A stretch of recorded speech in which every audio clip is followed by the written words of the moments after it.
Welcome back to the Rollup High Roller community. As always, nothing on the Rollup is to be construed as financial advice. We are just some educators in the DeFi space. Toss us a quick like, give us a share, a repost, send it to a friend who may want to watch this, and finally, give us a sub or a follow. It means the world to help support credibly neutral educational content in DeFi.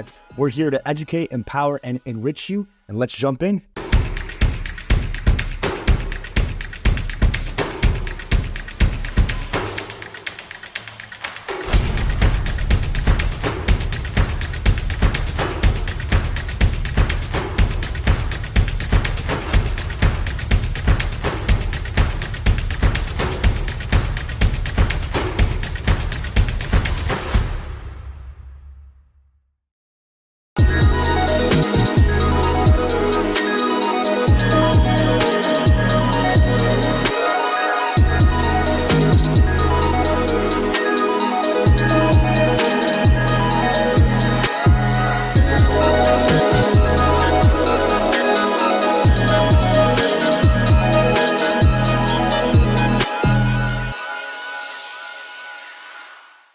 What's going on, guys? Welcome back to the Rollup.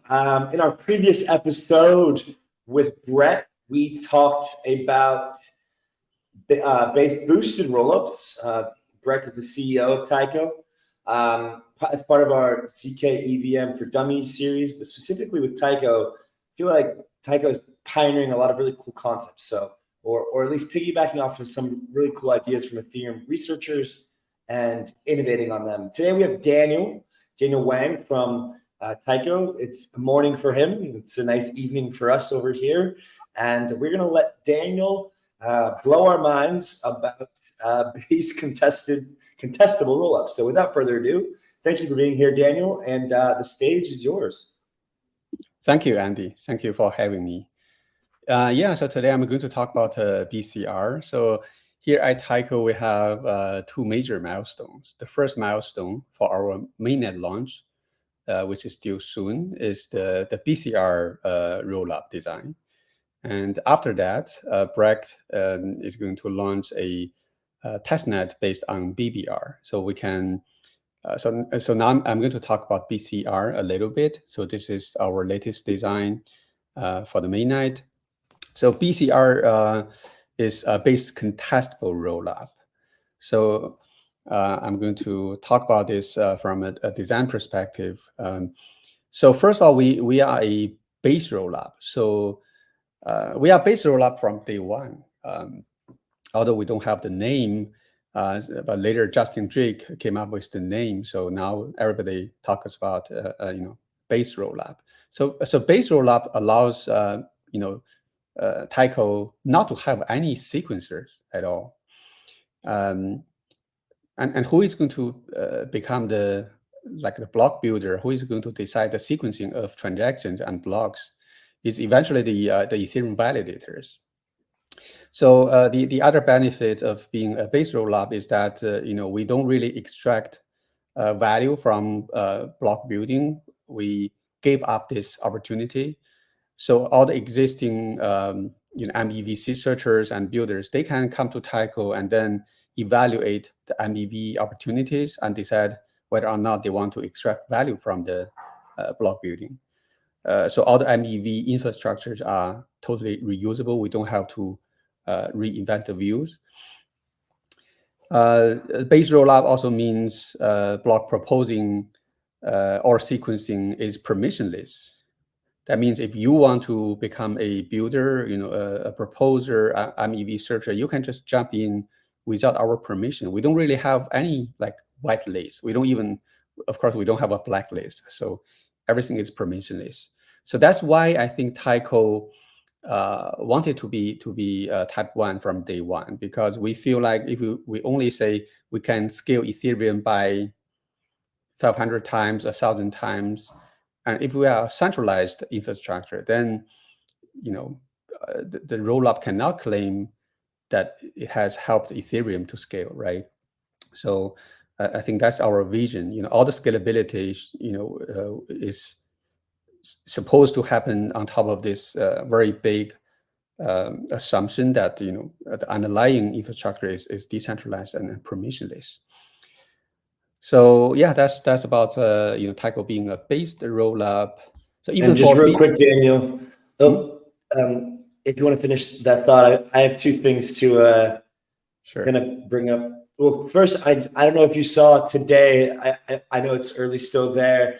Succinct just launched their prover network, which is super interesting. So I think that we'll start to see more of these prover networks kind of come on board, similar to like the shared sequencing networks, where they will try to get involved and further decentralize the proving of zkEVMs and zk-based rollups, which is interesting, and I think it's cool that proving is permissionless. So like something like a Succinct, as long as their technology is there, they can come in and potentially prove on Taiko. And then on this base part, we had a question from the community that I was looking to get some clarity on, and effectively the question is, I mean, assuming that we have understanding of base rollups, the question with regards to an L1 transaction needs to be done so that it matches the booster rollup state. Wouldn't that cost just as much as doing it on the L1? And I assume not. So I guess the question is, if the state of the boosted rollup L2 has to be the same as the L1, or if an L1 transaction needs to be done so it matches the boosted rollup state, how is the difference of cost created? Okay, so these are good questions. First of all, decentralizing the prover network is good. I think like Scroll, like other layer 2s, they are trying to decentralize the prover network. A decentralized prover network will also work with Taiko. Although when we say base rollup, we really mean the block proposal or the sequencing of transactions and the blocks. Those parts are decentralized, not just the proving part, right? The proving part is relatively easier because you can always, as a centralized proposer, you can always create simple and easy to prove blocks, and then your prover will have less problems. But if we are, since we are a decentralized proposer, a base rollup, a decentralized network, allow anyone to propose, then there will be all kinds of blocks. Some blocks are so hard to prove, we have to solve those problems. So, so it's good to hear that the news that decentralized like prover network is available now. On the other hand, the interaction, if we talk about booster rollup, which is I'm not supposed to talk here because I'm focusing on the contestable rollup, but the booster rollup, if we do a cross-chain layer 1 to layer 2 transaction, and this transaction really has some storage right to the L1 state, and it is of course as expensive as a pure L1 transaction. Maybe it's more expensive, but usually we don't really expect a lot of writes to the base layer. Mostly we want to read from base layer. For example, if there are oracles, if there are like AMM pools, like random numbers, those stuff, we can just get those data from L1 and verify the data altogether with all the layer 2 transactions that use the data. But if we want to keep writing back to L1, of course, it is expensive. It's supposed to be expensive. Otherwise, people will stay with transacting on layer 1 rather than layer 2. Not sure that answers your question. Thanks for the clarity. Now let's move on to the meat and potatoes of what makes a base contestable rollup, sir. Daniel, quick question before we move on. You mentioned the decentralized proposer network. Does that mean that Taiko has proposer builder separation? Well, I think we should say we inherit that from Ethereum. We do have the separation. That's why we can allow MEV participants to join Taiko to extract values. But we didn't invent anything new from the block builder proposer separation. From that perspective, we don't have anything new. you can also say that Taiko also use a decentralized sequencer, but these side of sequencer are actually the L1 validators. So if all the validators, they start to look into L2 block building, then we are fully decentralized as Ethereum, right? Makes sense. Thank you. Hey, Robbie, nice to meet you here. Likewise. Okay. All right. Okay, this is yeah. It was the Y slide. Yep. Okay, cool. So why we need to a contestable rollup? Well, first of all, although zk is the future, we all believe in zk proofs. In theory, they are trustworthy. It's math, so we don't have to rely on trust in human. But the implementation is really complicated. If you look at the code base, and if the engineers tell you there's no bug, you can fully trust our implementation, it'll be crazy for anyone to say, yes, I fully trust this code base. So it will be, it will require a lot of time to be battle tested. So before that, you can always say, we are trying to make progress. Maybe the proof is 95% trustworthy, but maybe there are still a small, percentage of proofs that are not right or invalid, but it still can be verified on chain. So you have to, as a protocol designer, we have to handle these small odds, right? So no validity proof can be trusted, without beta tested. So that's what I'm saying. And then I also mentioned previously that as a base rollup, anyone can propose a block. And if you are malicious, you can say, okay, I'm going to try my very best to pick some special transactions and put all those transactions together into a block. And this block is super hard to prove, or even impossible to prove, because you can, for example, if you read state from layer 2, you need a Merkle proof to really make sure that the data you read is having the correct value. If you have so many reads in one block, layer 2 block, and you want to prove all those data read from the state are all correct, then you need a lot of Merkle proof, right? The Merkle proof is encoded into the zero knowledge proof circuits. And the circuit may just explode for this very block. The circuits may be so large that it exceeds the upper limit. So that means in Taiko, if we don't handle this situation, then it's open for attack.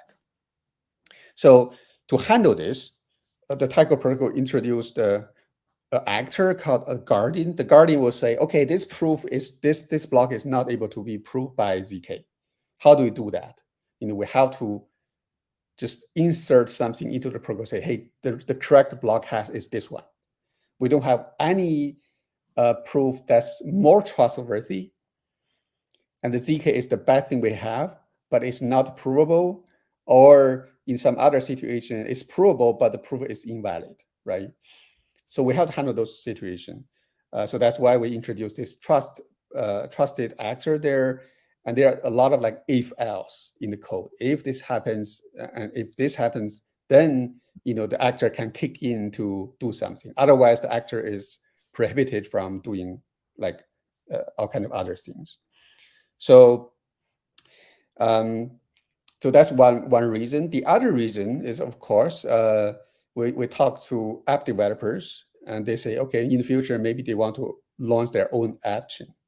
And they say Taiko seems to be interesting. We love the fact that Taiko is based.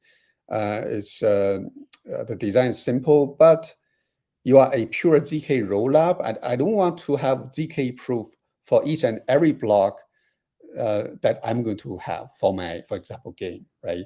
So the cost is really an issue for massive adoption.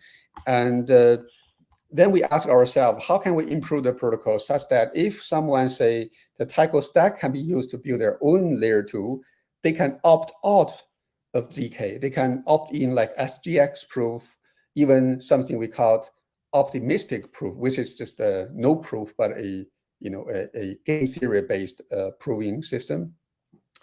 So after talking to those DApp developers, we figured that maybe we want to improve our protocol design in such a way that we are not going to be the only party who are going to launch something using this technology. We also allow other people to launch their layer 2 or layer 3s using Taiko, but configure the layer 2 or layer 3 differently using different proof systems. So I think that's why we decided to go with this tier-based contestable rollup design. So yeah. I just have a couple. Yeah, of course. A couple comparisons, in a sense, to draw for my mental model. Just earlier today, actually, we were speaking with a project that's building, a virtual machine which offers, or a virtual machine which is powering kind of like a hybrid rollup, and we've seen this now twice in the last couple of days, where these rollups will offer optimistic fraud proofs for 99% of the transactions. But then if there's a fraud triggered, it will go and it'll go through a zk proof to basically either confirm or deny if the fraud is accurate, or if this transaction is indeed fraudulent. And so, like, similarly, and also many differences, but like the mental model that I'm drawing is like, not all transactions need to be proven in this model. And I'm just gonna go push back here on the slide. It says not all chains and apps need zk for every block. I assume this is, like, as you said, like games and like areas where there's not a lot of financial value at stake, or there's a need for very, very fast execution, and users and developers do not want to wait for proving times. Is that kind of like the key reasoning there? Yes, I think that's one of the reasons that we adopt this contestable rollup. As I said, the cost is really the biggest issue for massive adoption. And different apps will have different security needs, right? We cannot say, zk rollup is the best thing to offer for all kinds of apps. Even Vitalik say, Validium is probably the best solution for certain apps, maybe like social media, things like that. They don't really even need a rollup. Like Validium should be just good enough, right? So the Taiko technology, this protocol actually offers a wider range of options for different layer 2 or layer 3s. But the Taiko rollup itself, I mean, when we launch our layer 2, we probably will still try to make sure we have a validity proof for each and every block, and eventually we turn it into a pure zk rollup with all the blocks zk proven. So that's our positioning. You mentioned the other project, and you also mentioned this word, what's that? Faulty proof or fraud proof? Yes. So in our contestable rollup design, we really don't have any fraud proof. We all have, like, the only proof we have is validity proof. So if you try to prove something, you are not trying to prove something is wrong or identifies where the error has happened. You always prove, this block is supposed to have the correct block hash or state roots are these values. You don't prove something wrong. You always prove something is the right one. Is right. Yeah. And then you have this guardian as the kind of backup, what is just like, is there a selective process for this? Is this guardian, like, is it to be chosen by Taiko or by the community, or is it a group? Like, what's the thought process with regards to how that works, either like on a personal level or on like a smart contract level? It's on the smart contract level, first of all. Then we really haven't decided how to choose the guardians, but right now, eventually we are going to have a DAO. Maybe 1 year later, after mainnet, we are going to have a DAO. The DAO will have the security council. The security council will be the owner of all the smart contracts to decide whether they want to fix things, right? They want to do a fork. They want to upgrade the smart contract based on the DAO's decision, etc. So the Security Council is a large, like a multi-sig with a lot of actors from not within Taiko, but also from the community, like token holders, delegates, etc. And the Security Council will decide who will be the guardians. The guardians is a multi-sig smart contract on chain, and each guardian will have to run their own full node, and they independently, they don't have to reach a consensus off chain. They independently correct the wrong on chain, and if the aggregated approval on chain is greater than, like for example 2/3 of the guardians, then the previous proof is overwritten by the guardian to make sure the network is on the right path, on the right state. But the guardian proving should be really rare. I mean, it should happen really because we have this Taiko token-based bond designs. We have the validity bond, which will be burned if the proof is reproven to be incorrect. We have the contestable contestation bond. So if you contest a proof and it ends up that the original proof is correct and you are wrong, then your contestation bond is burned. So all those things will prevent people from spamming the network, unless they want to burn money, right? Otherwise, they don't. Yeah. So eventually, I have to say, after the best tier or the highest tier proof that we are going to have is solid, is battle tested, and we feel like it's really bug free, then all the guardians should be gone. We should remove the guardian prover because it is really just for the training wheel. So after like a year or two, and maybe a few more years, I don't know, when the zk is really trustworthy, then we are going to remove the guardian.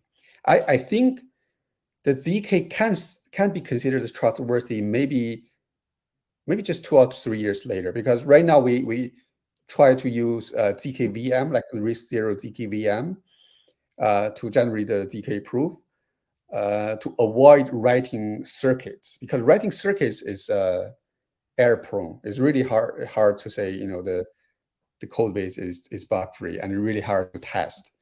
This zkEVM, what we have to do is just write a small program. The guest program, which is in Rust, is super easy to be tested. Yeah, I appreciate that explanation.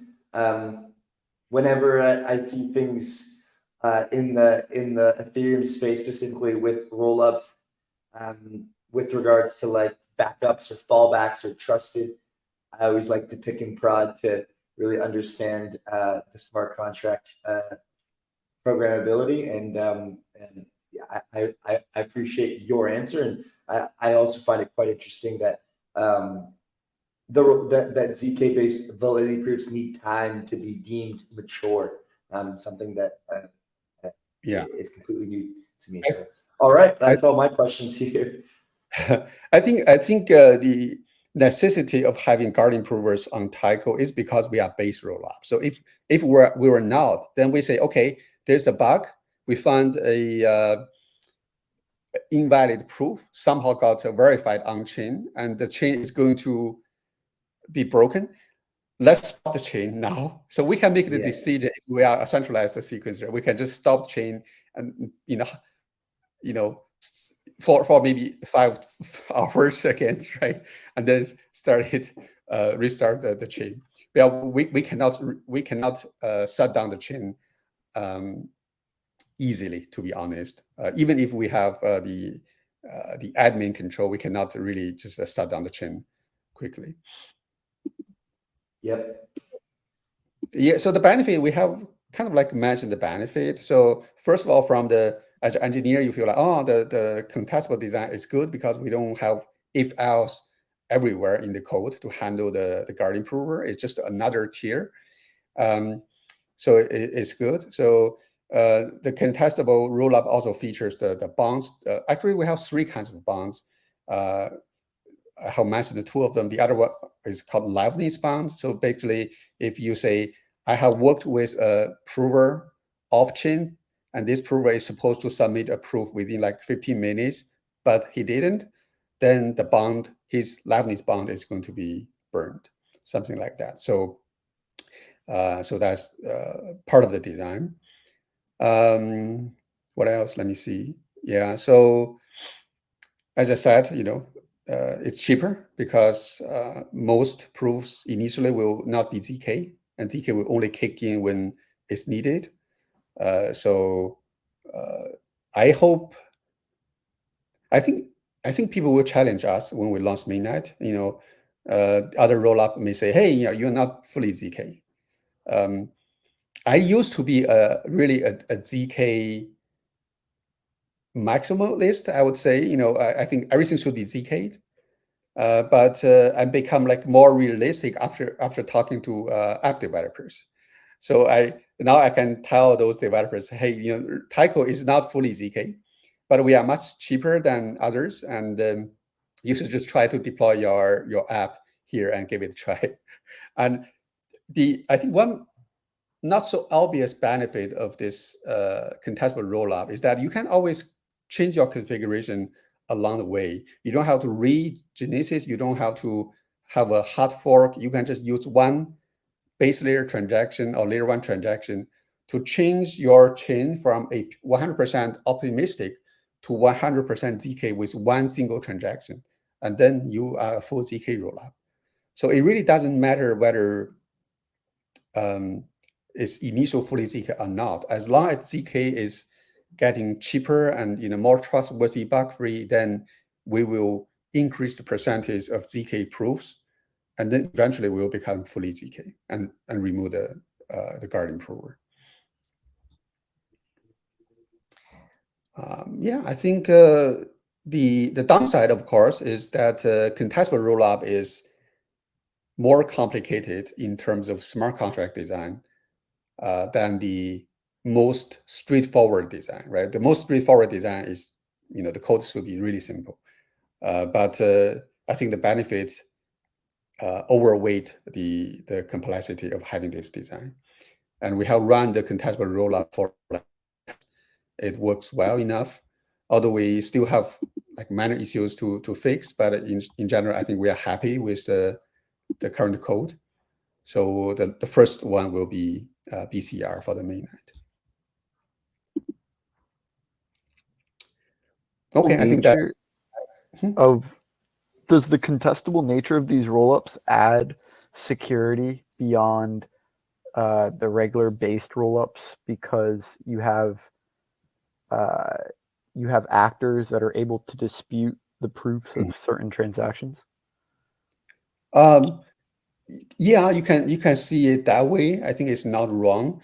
The one small thing I haven't mentioned in the slides is that the contestable rollup really applies something we call a cooldown window for validity proof. The most straightforward zk rollup will just say, okay, if you have a verifiable zk proof, it's final, right? Because it's zk, so it's trusted, it's final. But we say zk are not fully trustworthy. Let's give it like 2 hours, 3 hours, so that if nobody challenged this zk proof, then it's final. So from that perspective, we always allow validity proof to be challenged and overwritten with a higher tier proof. So I think that does add some security to the asset on this layer 2. But the guardian prover someone will argue, like if the guardian provers are trusted, then of course it will add security. But if the guardian provers collectively are, they try to do something evil, then this whole chain is not trusted at all, right? So it has like two sides, But I hope that even if we find the guardian provers are doing something wrong, I think the fallback is to use the Security Council to stop the chain, reorg the chain, make it right. But it doesn't. It still have some harm that can be done by the guardian prover if they are evil. But if we look at all the centralized sequencers, all the layer tools, they all has this multi-sig as their admin, as their like upgradability controller, right? So I think it's really just the question we can ask ourselves is, can we make sure these guardian provers, they are trusted, they are trustworthy before a zk proof or zk prover is more trustworthy and available in like 2 years. If we have that, we can say, okay, within these 2 years, let's just trust the guardian prover because they are stakeholders.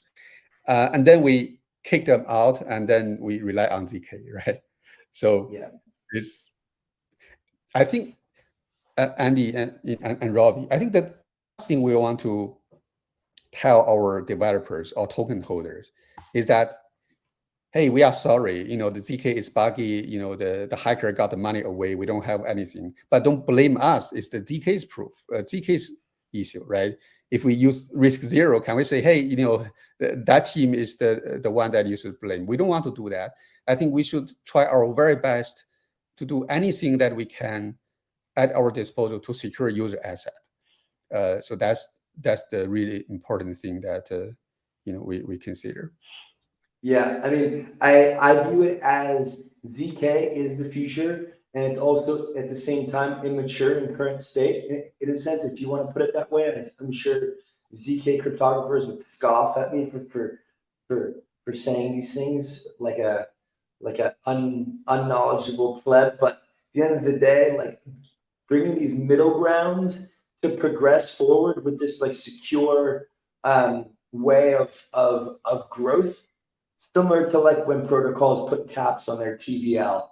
Right? Mm-hmm. It's like a slow and steady growth method to kind of bridge the gap and like test and prod while keeping the the users and stakeholders and community members and everybody else as secure as possible. So onwards and upwards, sir. Yeah, true. And if someone say, I really hope that Taiko doesn't have this security of these guardian provers. They can just fork our chain, fork our code base, remove the guardians, use whatever validity proof system we are using, and launch another chain. If users really buy in that design, I think let the user decide, right? I hope zk can be mature enough that we can remove the guardian prover very soon. But I don't think that will happen within like 2 years, especially given that we are type 1 zkEVM. So zk it's easier. I mean, it's easier to debug, to fix zk issues if the application is simple. Like for example, Loopring, my previous project, it's not a EVM. It only empowers a few scenarios, like offers a few functionalities. So it's much easier to say, hey, this zk proof is trustworthy because it's so simple, right? But with a programmable, type 1 zkEVM, it's so hard to say that. I don't even trust myself if I say that. I hear you. Yeah. I hear you. Yeah. So this is so for our Taiko mainnet. So initially we'll probably go with optimistic plus SGX, PSE, zkEVM, and then Guardian. And later we are going to add the risk zero based. So this RISC, not a risk. Risk. I hope it's really risk zero, though. Yeah. Right. Yeah. So we are going to add this more zk proofs there and get rid of the PSE zkEVM eventually because it's the code base is too complicated. I don't want to say that the code is not usable.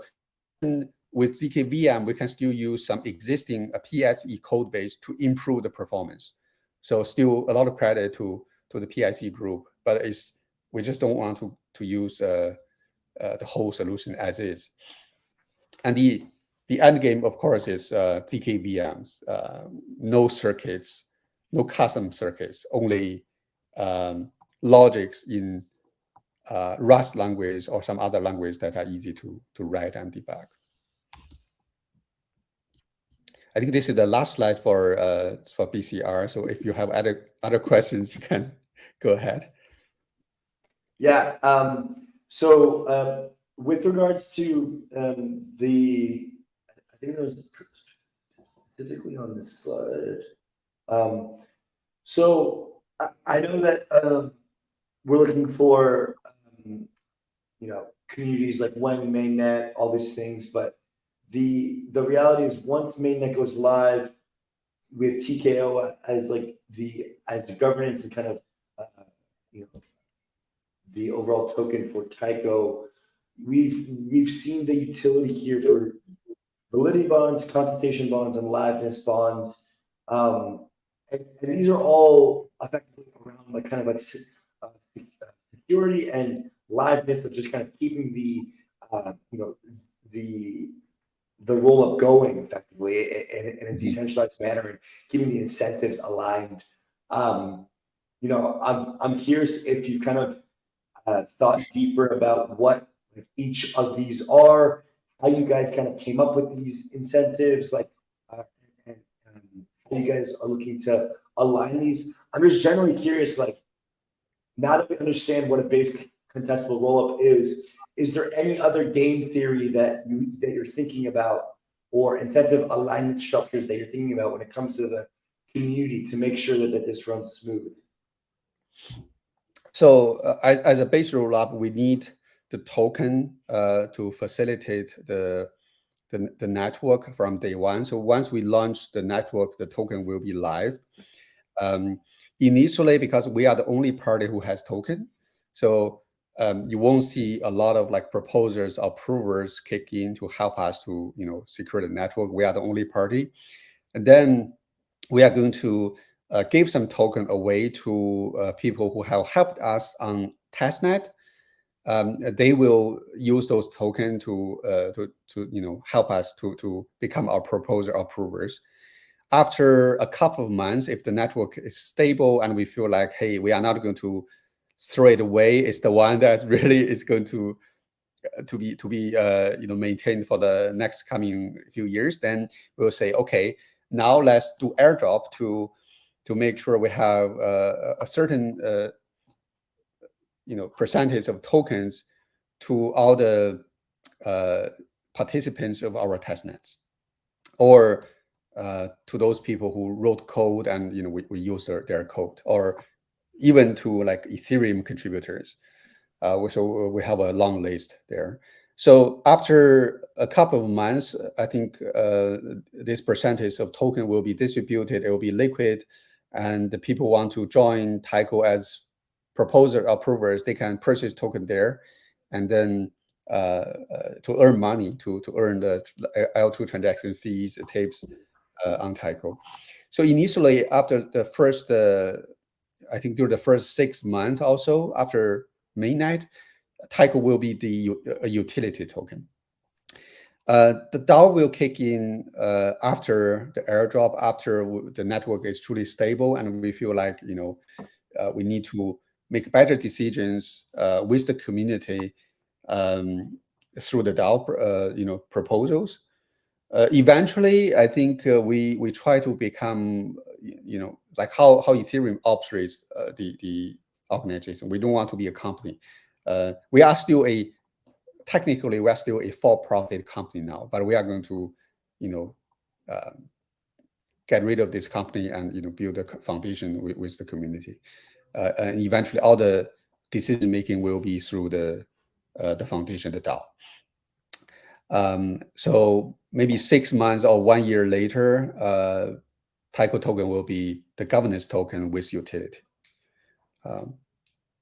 It sounds like the token and the DAO goes live after mainnet.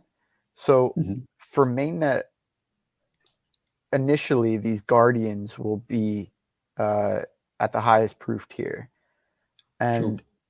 if the DAO launches after mainnet, then it's not a method of DAO governance that is electing these guardians. So what's the process you have in mind for selecting these guardians?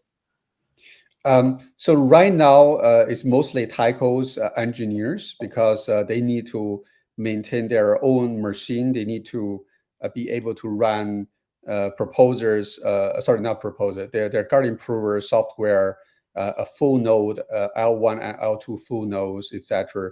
So it's still a bit of technical. They need to respond to some notification. For example, if something is wrong, if, for example, 2 out of 7 guardians are trying to override a proof or a block, then the other guardian provers will be notified and then start to investigate whether there's a software issue or there is truly this is a legit override, something like that. So it's highly technical for the first few months. After that, it also involves, like, you have to put your own money there, like your own Ether private key in the on the machine to sign transactions. So because of the nature of the guardian prover, initially, I think most people are engineers. And then after the DAO is available, then we have 2 options. The first option is that the DAO directly select who the guardian prover will be. We have some concern there because some people are, they try to offer service to become a guardian, but they may not have the knowledge and time. And the other approach, other option, is that we propose a set of candidates and then let the community to vote, like who they want to have as a guardian. Yeah, so that's something on my mind, but we still have not yet decided, like, how exactly those provers will be selected. Yep, that makes sense. Like, I can ask the question for you. So, like, you guys, if you guys can, will you guys be committed to, like, become a guardian prover if we offer some compensation for the hardware, the transaction fees? I mean, you guys can come back to me later offline, so that we Off-chain. of course, offline. So that, so we try to improve the process, but we need some, like, suggestions and feedback. Yeah. It sounds very, very cool. Yeah, I mean, going to Pride, just very genuinely curious, I think. And also similarly, I'm kind of moving from the Guardians to the Prover network as well. Like I mentioned, Succinct is going to come on, and they just announced their Proving network. And, we have Proving Taiko blocks here is permissionless. I'm curious, like what would a process look like if I had like a Prover network? Like first, like what even is a prover network like? If I'm like, I'm Andy and I have a prover network, like what does it look like, hardware, software, and then how do I come and engage Taiko, and like what are the economic incentives and things?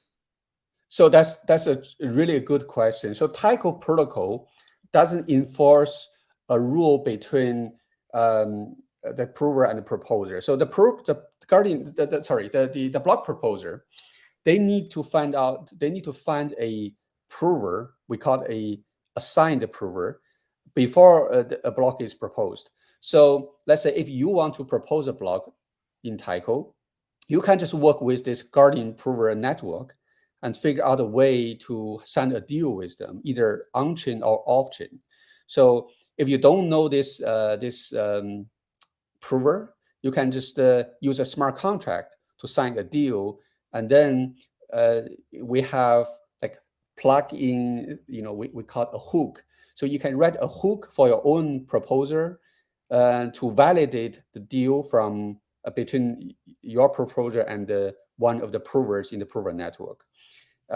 So it's really open, up to you to decide how to interact with the other party. and the Taiko protocol doesn't really care because that hook is a smart contract that you can customize. Yeah. Okay. Interesting.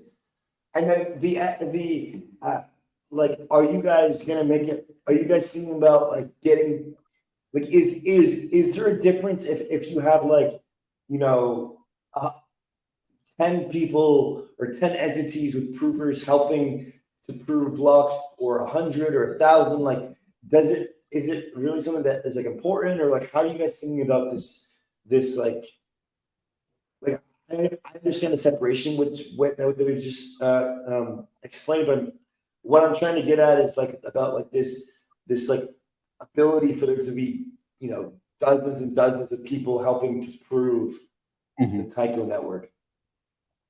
Yeah, it would be helpful if there are like some redundancy there. So if one prover is off chain, there will be backups, other people to kick in. But I also don't feel like if there's a redundancy, there won't be a lot of hardware just waiting there to be the backup, because, you know, it's wasting their resources. So I feel like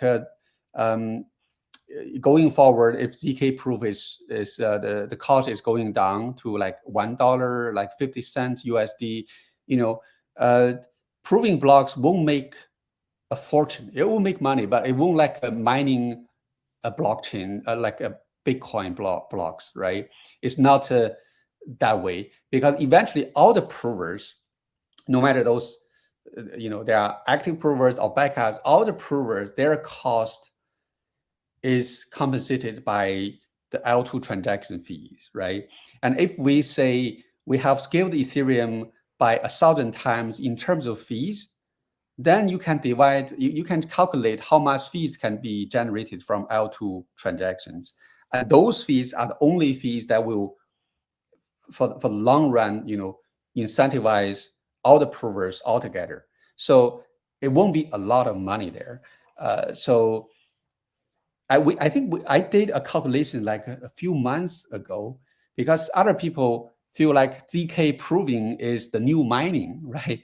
I say no, it's not on the same level, because what zk rollup trying to do is to minimize the proving fee. So eventually the proving fee should be so small that only, like for Taiko, maybe just 10 machines will be enough to prove every block, right? So if you count all the layer 2s together, maybe 1,000 machines is good enough.